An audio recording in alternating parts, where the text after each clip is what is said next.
चलो start. So we have already studied till preservation of food.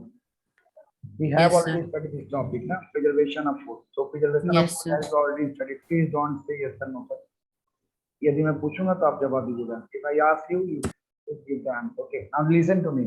We have already studied this topic, that is preservation of food, and I have explained the different techniques of preserving the food. तो हमने बहुत सारे preserving food के preservation के technique आप लोगों को बताए थे, कैसे हीटिंग करके, है ना, सन ड्राई करके, सन ड्राई करके, और क्या था, पेस्चराइजेशन, और क्या बताया था, और बताया था बॉइलिंग, हाँ बॉइलिंग, हाँ बॉइलिंग है, हीटिंग है, बॉइलिंग है, और फ्रीजिंग, फ्रीजिंग करके.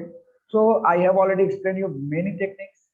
इसमें से सन ड्राई वाला दो तरीके से काम करता है. एक होता है डिहाइड्रेशन, है ना, पानी निकाल करके डिहाइड्रेशन करके, और दूसरा था यूवी रे के माध्यम से, यूवी रे ट्रीटमेंट, है ना, उसको क्या बोलते हैं, यूवी रे ट्रीटमेंट. इन सारे टेक्निक से, हीटिंग से तो मर ही जाता है, पेस्चराइजेशन भी समझाया था. तो अभी मैं आप लोगों को सारी की सारी बातें एक बार रिमाइंड करा करके आगे बढ़ूंगा, ठीक है. देखिए, so name two chemicals that is utilized to preserve the food. कौन कौन से केमिकल्स ये बताया था, कौन बताएगा? ये बताएंगे आराध्या बताइए. Name two chemicals that are used to preserve the food like sauces, like jam, jelly etcetera.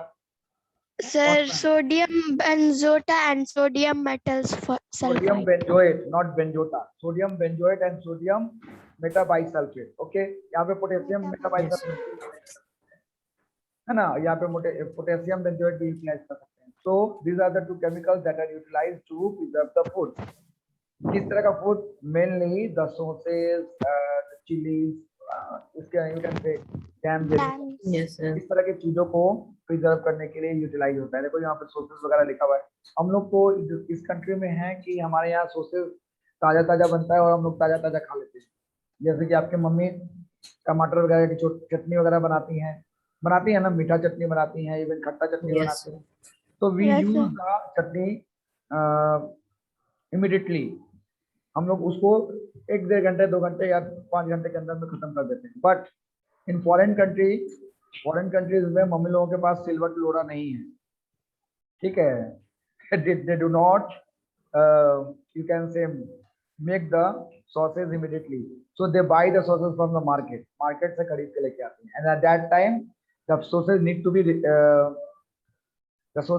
be preserved with the help of some preservatives. उस समय सोर्सेस को प्रिजर्व करने की जरूरत होती है, बिकॉज विदाउट प्रिजर्वेशन और preservative they can be damaged by the micro organism. बता दिया था ना. इवन Yes, कॉमन सॉल्ट, हाँ कॉमन सॉल्ट जो है वो भी प्रिजर्व करने में मदद करता है. कौन कौन सा चीज जो है आपकी मम्मी प्रिजर्व करती है कॉमन सॉल्ट की मदद से? यहाँ पे लिखा हुआ भी है, देखिए.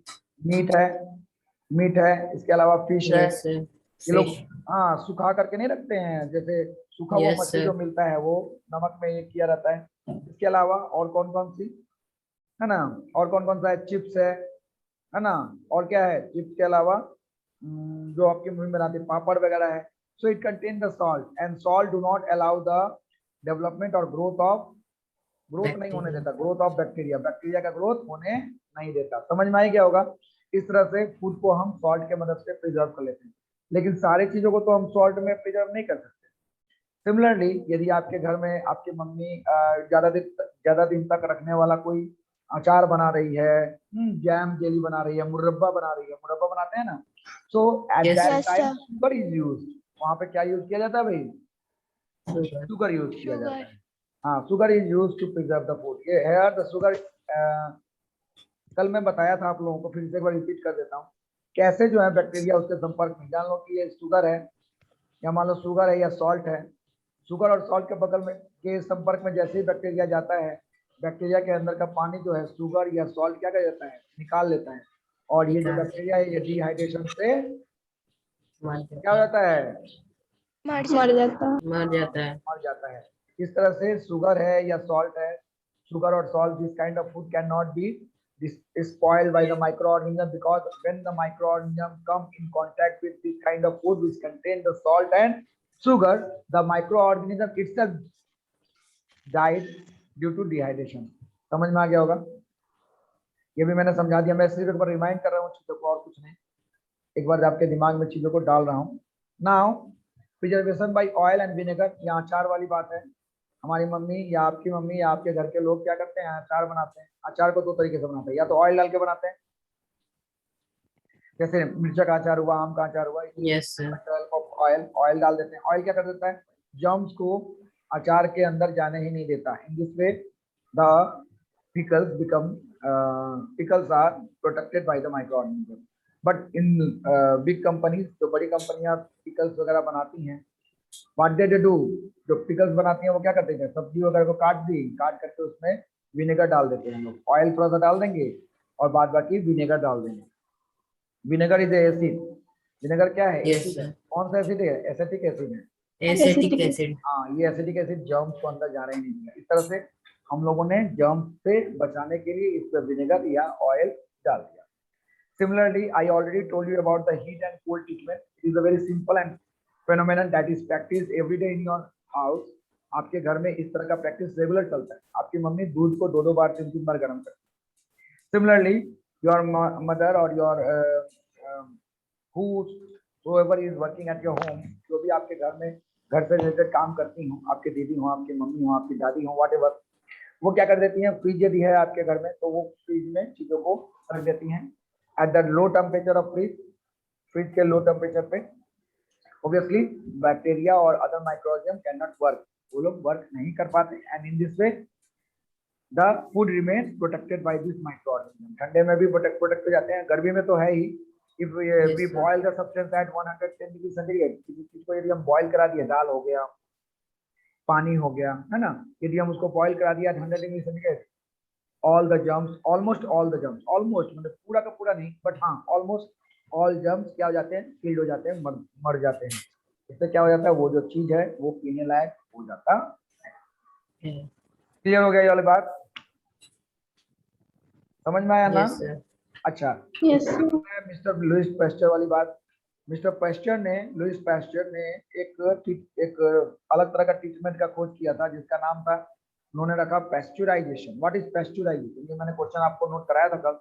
पैस्चुराइजेशन is a very simple technique in which milk is heated at 72 or 70 to 72 degree centigrade temperature for about 15 to 30 seconds, and then it cools suddenly, and it's the same phenomenon is practiced one more time. मतलब पहले गरम किया, फिर ठंडा किया, फिर गरम किया, फिर ठंडा किया. So if it is practiced for 2 more times, all the germs that is survived in the cold environment can be killed in the hot environment, and all those microorganisms that are protected in hot environment, that will automatically kill in the cold environment. यहाँ पे दो तरह का treatment एक बार दे दिया. तो जो hot में मरने वाले थे वो हॉट में मर गए, यानी कोल्ड, वो उनके ऊपर कोल्ड का कोई असर नहीं हो रहा था, और जो कोल्ड में मरने वाले थे वो हॉट की वजह से नहीं मर रहे थे. जैसे ही कोल्ड ज्यादा हुआ वो मर गए. तो ये दोनों ट्रीटमेंट एक साथ देने से क्या होता है, जर्म्स मर जाते हैं. और दूध को पेस्चराइज किया जाता है. दूध को इस तरह से पेस्चराइज किया जाता है क्योंकि दूध जो है वो बहुत रॉ फूड होता है, बहुत कच्चा फूड होता है. So it can easily be decomposed by the microorganism. 2 से 3-4 घंटे में ही वो डिकम्पोज हो जाता है. ठीक है जाए, उसको तोड़ दिया जाता है. It is spoiled by the microorganism. So how can it be protected? It is protected by pasteurization. हमारे घर में भी ये ट्रीटमेंट होता है, बट हम Yes, sir. इमीडिएटली, जिनके घर फ्रीज है वो तो चलो ठीक है, अपना बॉयल करके कूल कर देते हैं. But pasteurization is practiced mostly in the factories, milk factories, dairy forms में इसका यूटिलाइजेशन ज्यादातर होता है. आपको जितने भी मिल्क पैकेट वाले मिल्क मिलेंगे, मदर डेयरी हो गया, मेट्रो डेयरी हो गया, हाँ अमूल्या हो गया, ये सब के सब जो दूध हैं वो सब पेस्चराइज्ड मिल्क होते हैं. आपके घर में जब अगली बार पैकेट आएगा तो एक बार पैकेट को अच्छे से स्टडी करिएगा. You come to know about that. After that another topic was there, that is called another, एक और दूसरा टॉपिक है बहुत मजेदार, उसको बोलते हैं पैकेजिंग. आज के देखिए हम लोग ज्यादातर फूड जो खा रहे हैं वो पैकेज्ड फूड खा रहे हैं. आज से मात्र 20 साल पहले पैकेज्ड फूड की संख्या बहुत कम थी. There were very little amount of packaged food at that time. We bring the vegetables or anything from the market and then we eat it. है ना. कोई भी चीज हम लोग मार्केट से लाके खाते थे. नाउ देखो आज के डेट में पैकेज फूड में क्या आ रहा है. इवन वेजिटेबल भी पैकेज होके आ रहे हैं. वेजिटेबल मतलब कटा हुआ वेजिटेबल. आपको नहीं पता है, लेकिन जब बड़े बड़े मॉल में जाओगे you will get there. Mushrooms वगैरह जो है पैकेज है. इवन चिप्स, सॉसेज, सब के सब जो है वो पैकेज फूड में आ रहे हैं, है ना. इवन की मीट वगैरह भी जो है वो पैकेज में होके आ रहा है. आपको पता है कि नहीं, आई डोंट नो. बहुत लोग जानते होंगे. कौन कौन जानता है यहाँ पे, हाथ उठाओ तो. मीट जो है पैकेट में आता है. किसको किसको पता है? कोई किसी को तो नहीं पता है क्या? मैं बताऊं? बोलो. मेरा वाला इसमें ये नहीं आ रहा है. हाँ एक मिनट मैं बताता हूँ. जितने भी फॉरेन कंट्रीज हैं,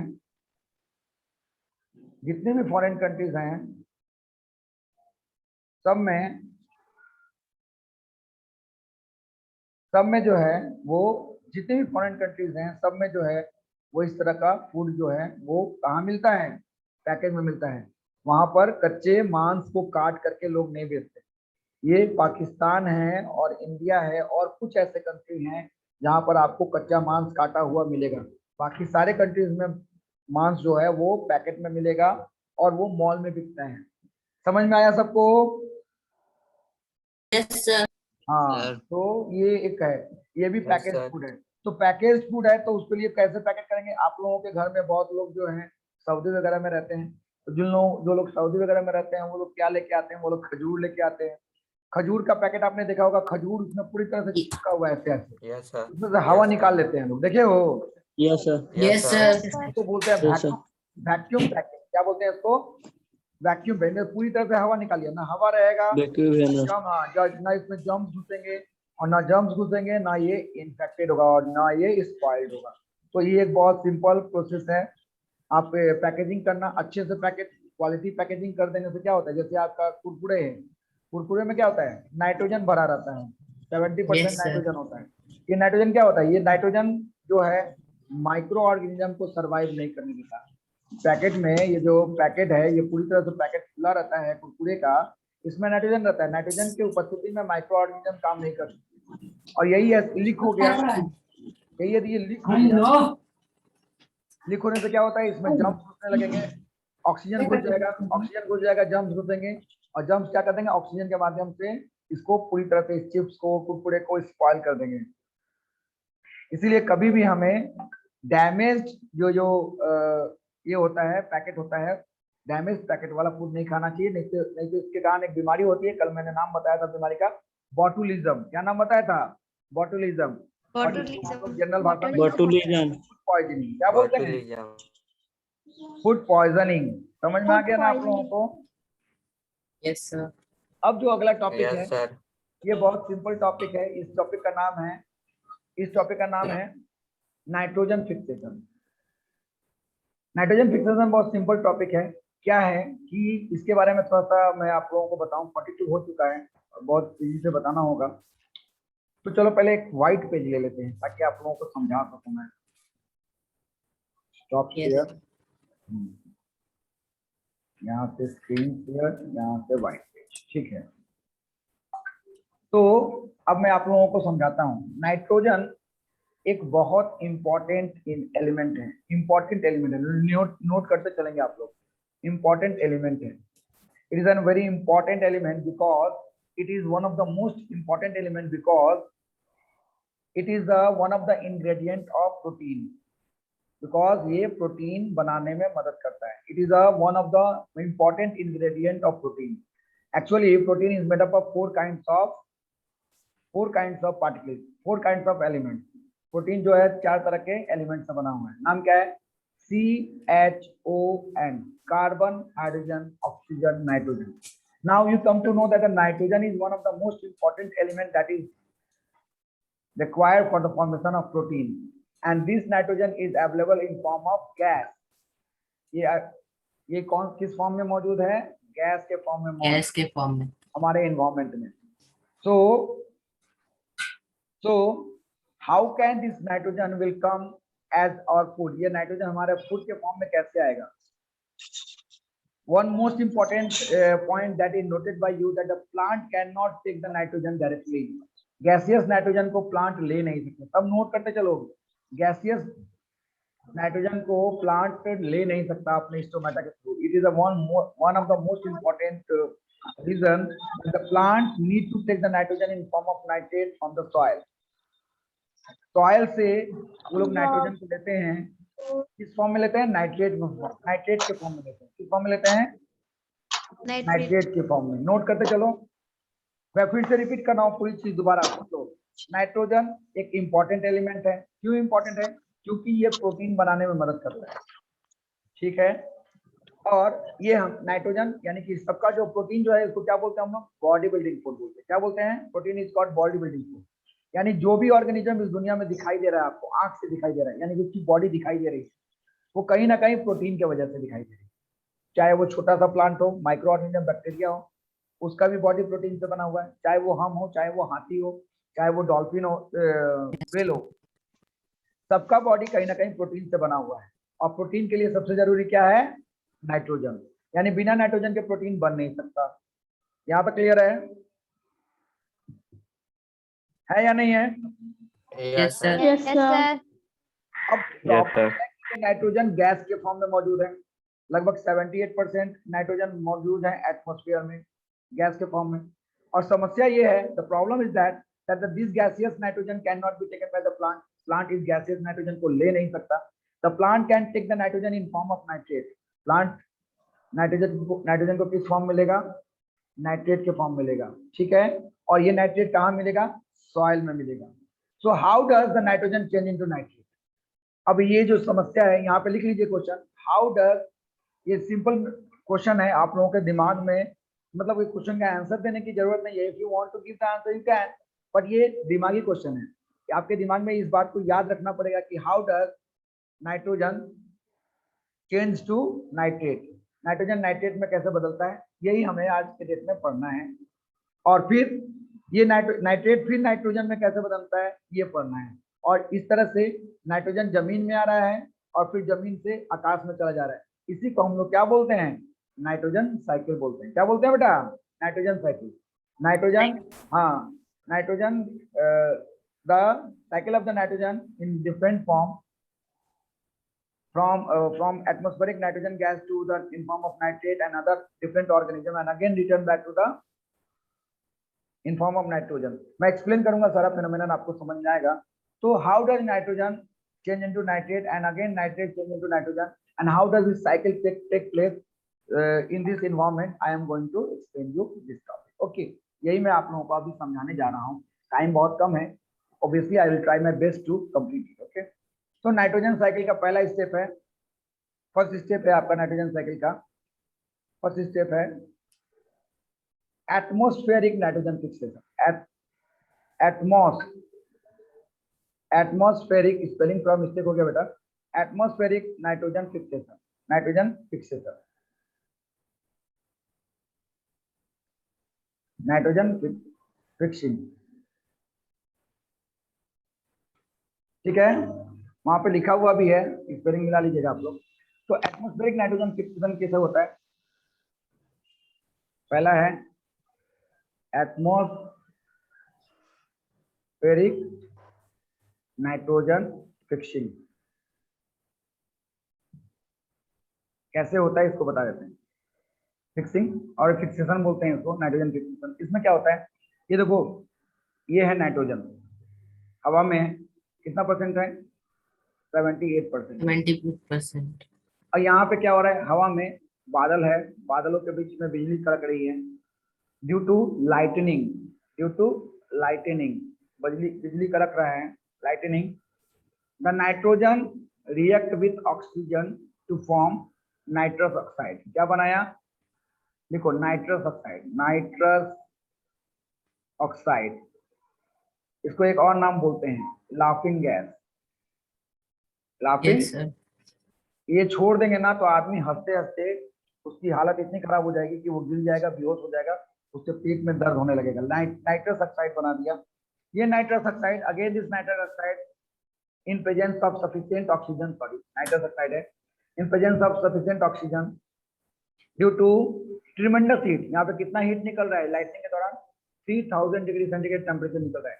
इस टेम्परेचर पर ये nitrous oxide react with nitrogen oxygen to form nitrogen dioxide. क्या बना दिया? Nitrogen dioxide. क्या बना दिया भाई? Nitrogen dioxide. And this nitrogen dioxide with 4 molecule of water and 1 molecule of oxygen in the environment, सारा काम environment में हो रहा है। वाटर कहाँ से आ रहा है? वाटर जो आ रहा है वो बारिश का पानी है, क्योंकि बारिश के टाइम में ही हो रहा है ये सब, है ना। Convert into 4 molecule of HNO3। देखो तो सही है क्या? इक्वेशन सही नहीं है, लोग इसको देखते हैं, इक्वेशन को क्लियर करते हैं। ये हो गया 2 होगा, सॉरी यहाँ पे होगा 2। कितना होगा? आप लोगों के बुक में लिखा है क्या? Is it written there? No sir. समझ में नो आया? सर। हाँ, nitrous oxide, nitrogen dioxide, equation clear नहीं है, देखेंगे। यस सर, पुराने वाले बुक में दिया है, सही है। सही है ये? Yes sir. नाइट्रोजन डाइऑक्साइड कितना है? यस देखो सर, यहाँ सही पे है। 2 है।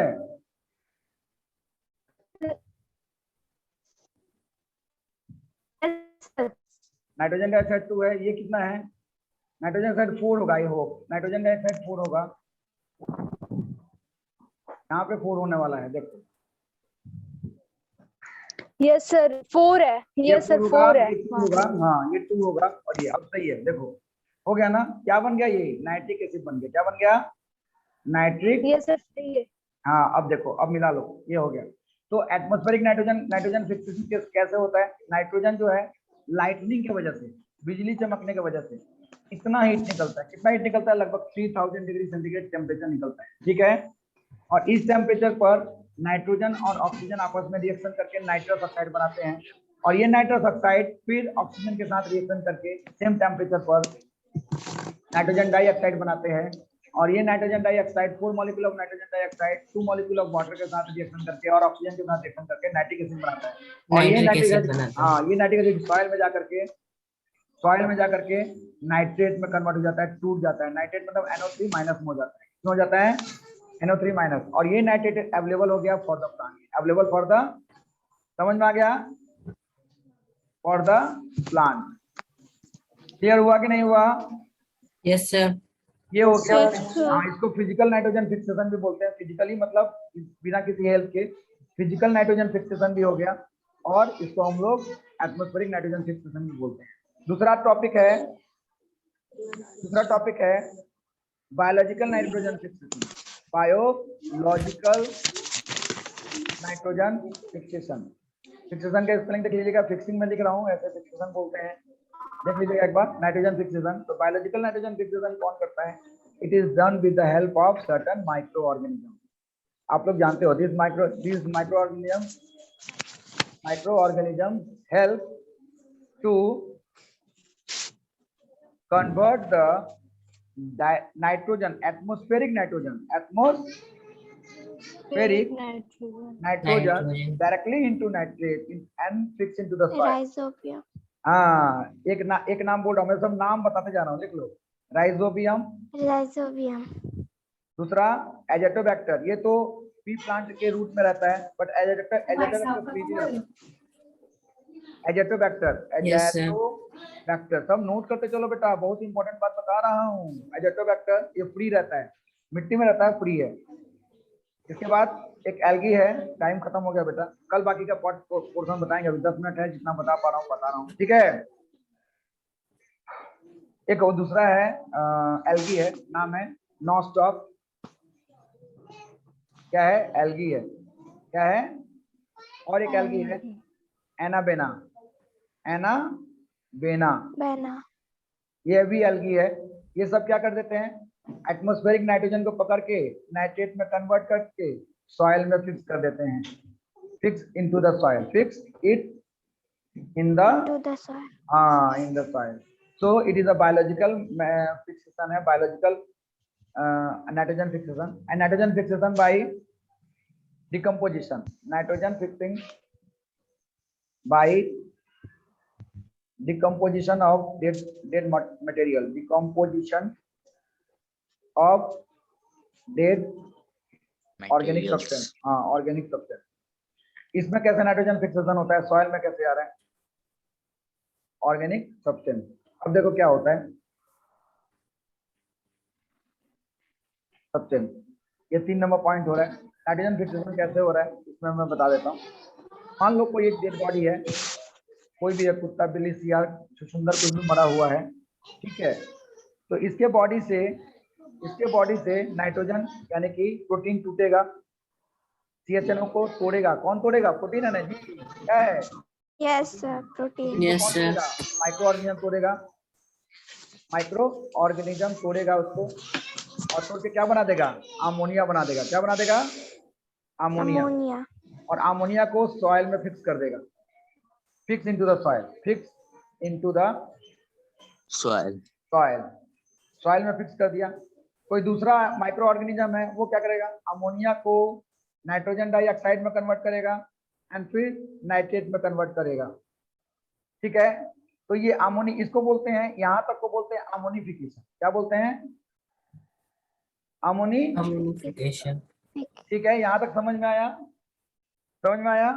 आज Yes, sir. अमोनिया को तोड़ करके उसको नाइट्रेट में कन्वर्ट करना और फिर नाइट्रोजन डाइऑक्साइड में कन्वर्ट करना और फिर वहां से नाइट्रेट में कन्वर्ट करना, इसको बोलते हैं नाइट्रिफिकेशन। क्या बोलते हैं बेटा, नाइट्रिफिकेशन, Session.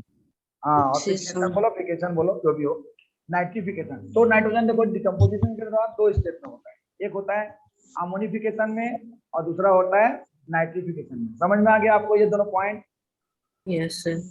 तो Yes, sir. Nitrogen by decomposition, decomposition के थ्रू नाइट्रोजन का फिक्सेशन। तो ये सारे तरीके से नाइट्रोजन जो है वो मिट्टी में आ गया।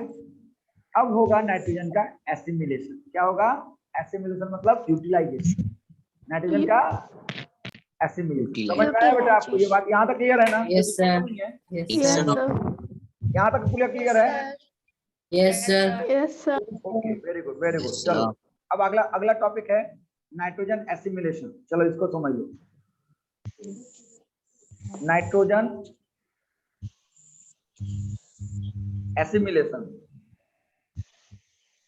नाइट्रोजन एसिमिलेशन का मतलब हुआ, 6 मिनट बचा हुआ बेटा। नाइट्रोजन एसिमिलेशन का मतलब हुआ कि जो नाइट्रेट मिट्टी में मिल गया, present in soil utilized by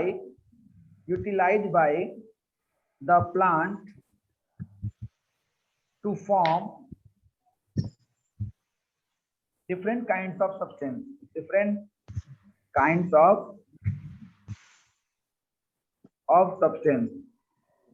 तरह तरह की चीजें बनाता है। उसमें से सबसे इंपॉर्टेंट क्या बनाता है पता है, मेनली प्रोटीन। क्या बनाता है भाई, मेनली क्या बनाता है भाई, प्रोटीन बनाता है। समझ में आया? प्लांट लोग ले लिए, Yes, नाइट्रेट जो मिला, मान लो ये नाइट्रेट मिट्टी में मिला हुआ है, इस नाइट्रेट को किसने ले लिया, प्लांट लोगों ने ले लिया। Plant. हाँ, ये प्लांट लोग ले करके अपने बॉडी में जो है उसको यूटिलाइज किए। अब इसको कौन खा रहा है, डियर खा रहा है। डियर को कौन खा रहा है, लायन खा रहा है। लायन को या डियर को, ये जो भी हो रहा है, ये सबके बॉडी में जो है ये फूड जो है ट्रांसफर हो रहा है। So this protein is transferred through food chain, from Food chain. Food chain. from one tropic level to Another. one tropic level to Another topic. level to another। एक ट्रॉपिक लेवल से दूसरे trophic level में ये क्या हो रहा है, move हो रहा है, ठीक है। तो प्रोटीन मूव हो रहा है, इसका मतलब नाइट्रोजन भी मूव हो रहा है ना? Yes, Yes, sir. sir. समझ में आ रहा है यहाँ तक? हाँ। Yes, Yes. sir. Yes, तो sir. क्या हो रहा है कि after the death of the organism, after the death of organism, organism जब मर जाते हैं, माइक्रो ऑर्गेनिज्म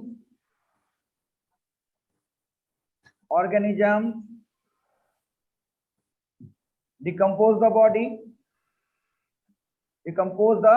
बॉडी, बॉडी को डिकम्पोज कर रहे हैं, सही बात है। Yes, sir. Yes, उसके sir. बाद क्या हो रहा है, अमोनिफिकेशन हो रहा है ना, अमोनिफिकेशन, अमोनिया फिक्स हो रहा है, Yes, sir.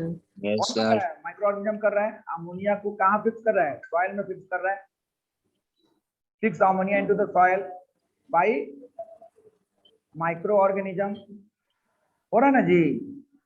Yes, sir. Yes, sir. ये तो घबरा गया, रुको कोई बात नहीं, हाँ आया तो था जा, चलो कोई बात नहीं। माइक्रो ऑर्गेनिज्म समझ में आ रहा है यहाँ तक, ये दिखाई दे रहा है ना सबको। Yes, sir. हाँ, अब ये अमोनिफिकेशन के बाद नाइट्रोजन, हाँ दिखाई दे रहा है ना। Yes, sir. क्या हुआ, नाइट्रिफिकेशन हुआ, इसको नाइट्रेट में कन्वर्ट कर दिया गया, अमोनिया जो है नाइट्रेट में बन गया। और इसके बाद काम आता है एक दूसरा बैक्टीरिया, उसका नाम क्या है, डीनाइट्रीफाइंग बैक्टीरिया। स्पेलिंग यहाँ मिला लोगे बेटा बुक से आप लोग, डीनाइट्रिफिकेशन और नाइट्रीफाइंग बैक्टीरिया। ये क्या करता है, ये नाइट्रेट को तोड़ के नाइट्रोजन बना करके एटमॉस्फेयर में भेज देता है, एटमॉस्फेयर में सेंड कर देता है। समझ में आया ये वाला बात। Yes, sir. Yes sir. देखो ये क्या होता है, मैं मिटा रहा हूँ इसको। सर इंग्लिश क्लास का लिंक आ गया है सर। एक मिनट बेटा, टाइम भी हो गया है सर। खत्म कर रहा हूँ। नाइट्रेट को तोड़ करके नाइट्रोजन बना दिया, नाइट्रोजन बना के कहाँ छोड़ दिया, एटमॉस्फेयर में छोड़ दिया। Atmosphere में. एटमॉस्फेयर में नाइट्रोजन वापस चला गया, एंड इसको क्या बोलेंगे हम लोग, डीनाइट्रिफिकेशन। और किसके द्वारा हुआ, स्यूडोमोनास नाम का एक बैक्टीरिया के कारण हुआ, मोनास नाम के बैक्टीरिया के कारण हुआ। समझ में आ गया, ये डीनाइट्रिफिकेशन बैक्टीरिया। इस तरह से नाइट्रोजन फिर वापस कहाँ चला गया, एनवायरमेंट में चला गया। आज के लिए इतना ही, tata bye bye see you, ठीक है। हाँ लिखेंगे सर, नाइट्रोजन साइकिल सबको लिखेगा। Bye sir. हाँ चलो, बाय सर। Bye bye.